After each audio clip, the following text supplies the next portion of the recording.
your vision and reality of what it is. The stronger and more confident you are into the world that you've created for yourself, she has to jump into that. Some people call it attraction comfort or attraction rapport. It's just these two polar things where one of them makes her more comfortable when she's around you and another one makes her like turned on, like you're more alluring. When the guys come to us, and I will say it's probably the same thing with you, generally comfort is not the problem. Attraction is the problem. And so most of the beginning of my course is an attraction building course through pre-selection or whatever. And then the other thing that I found is like when I ask them to make female friends, I'm like, bro, you've been doing it your whole life. You've been putting in the friend zone. It's not hard.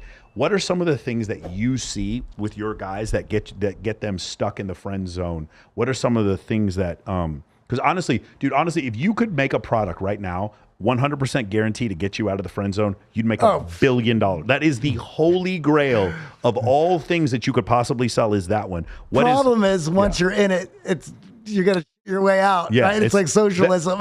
There's a way out, and I'll explain it a little bit. There's a way out, but like what have you found that consistently gets the guys in it that they misunderstand, and then what are the things that they can do to avoid it? The biggest thing. Notice I'm telling you guys to be friends with women, and we're also warning you from getting friend zoned with women because many of you don't understand those are two different things. Being friends with a woman and getting friend zoned are two different things. Now, I've seen your show, and it's really rad. And one of the things I've noticed, and you've probably seen it all the time, and I've seen you correct women on your show where they contradict themselves in the same sentence, sitting right here, right? And then you show them their contradiction, and they're just like, they sink in their seat because they realize they've been busted. For a guy that is trying to get in there, what he's going to do is he's going to bend with those contradictions.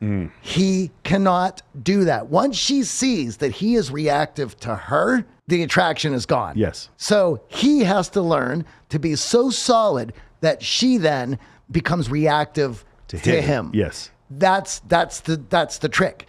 And your analytical mind is listening to what she's saying and trying to figure out, how do I become this guy? No, you already are that guy. You have to strengthen who that is. This means understanding what you want, who you are, your vision and reality of what it is. The stronger and more confident you are into the world that you've created for yourself, she has to jump into that. That is her being reactive to what you've put together. If her frame is stronger and she catches that, you're a toy. Yeah. And the other part about it is guys talk about, well, how do I allow myself to create an emotional state, and trying to use their 130 IQ of figuring that out. And then they'll always get to a place where, well, I don't want to get vulnerable. No one said that you have to be a whiny bitch, and no one said that you had to be vulnerable. There's a way of being vulnerable as a man that has nothing to do with crying or sharing your emotions or any of this stuff. By you sharing your ideas, beliefs, opinions, and ideas about the world, you're being vulnerable, because those ideas, beliefs, feelings, and ideas of the world can be negated. They can be unaccepted. That is you sharing how you see things. That's a vulnerability. Yeah. It's one of these things where I use this example all the time. You talk to a beautiful woman and she keeps talking about how much she loves Alex the accountant and how Alex the accountant treats her like a lady, and he opens her door for her and buys her flowers, and how much she fucking hates Brock the bartender, and he messages her in the middle of the night and where you at and all this kind of stuff. And then you inevitably ask, did you have sex with Alex? No. Did you have sex with Brock? Yeah. Okay, but you had sex with Brock. You keep complaining about Brock, but what? And then that's how you end up in the friend zone, because you didn't keep that frame. You didn't understand. You didn't keep those boundaries and understand. From when I tell, rule number one in MOA is we don't pay attention to people's words. We don't pay attention to the words. We only pay attention to people's actions. Yes. And when you see the woman that is the woman of your dreams and only pay attention to who she sleeps with. I say this several times. I know it's offensive. Women vote with their vaginas, not with their, when they say, I like this so much, they will vote with their vagina. They will go and sleep with the guy who they're actually attracted to, not the one they say they're attracted to. when you get over that and you start watching who are they becoming stimulated to, who are they touching their hair and literally turning their pelvis towards because of his behavior, and then later on they come up to, dude, I have a friend of mine right now, she's in town, and she's like, she keeps telling me, this dude's creepy, I think he's gay, blah, blah, blah, whatever. A week later, they're dating. Yep. And then she's like, man, get me away from this guy, he's a total weirdo. Then she moves into his place.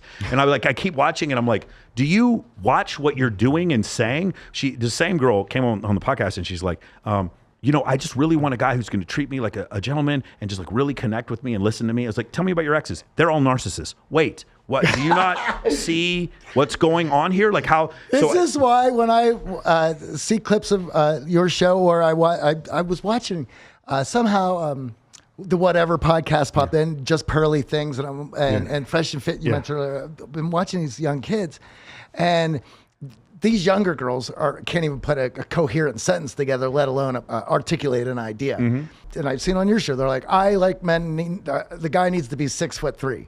Now there is a guy that hears that and goes, oh, I'm not 6'3". And then there's a guy that says, she's full of shit. Yeah, thank you. Like I looked at the last, one of the reasons that makes my show Access Vegas a little different from Fresh and Fit, and by the way, we're doing Fresh and Fit here tomorrow, is that Myron doesn't know the girls that are coming on. Yeah. And all of the girls who come on my show are friends of mine, right? Several of them, and I'm not going to say which, I've actually dated before. They know, and I know the reason why it's important is because I know what your boyfriend looks like, and I know what your boyfriend looks like, and I know who you cheated on with, and I know this. So you're going to run your mouth, and I love you, girl, but I'm going to fucking tell you when you're sitting there saying that isn't true. I had a girl come on there one time. She said she thought the average dude was 6'2". I was like, girl, that's crazy. Of course it's not 6'2". And then she started talking about a dad bod. And I'm like, you're dating a male stripper saying that you're attracted to a dad bod. Please stop. Do you understand? Like, it's not just funny that you're doing this. You're also making my job harder as a performance coach because she's stunning.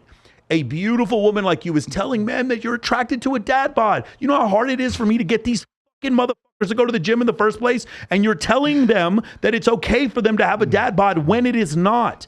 Like, stop saying the things that make you comfortable and start saying the things that literally make your vagina wet. And she's like, oh, okay, I get it. Because these girls don't get that. No. Because they'll sit there and talk about guy A and guy B, and they'll complain about guy B, but that's the one they slept with. You understand? Mm-hmm. The other one is, this one drives me crazy, is when we talk about pre-selection and women are like, that would never work on me.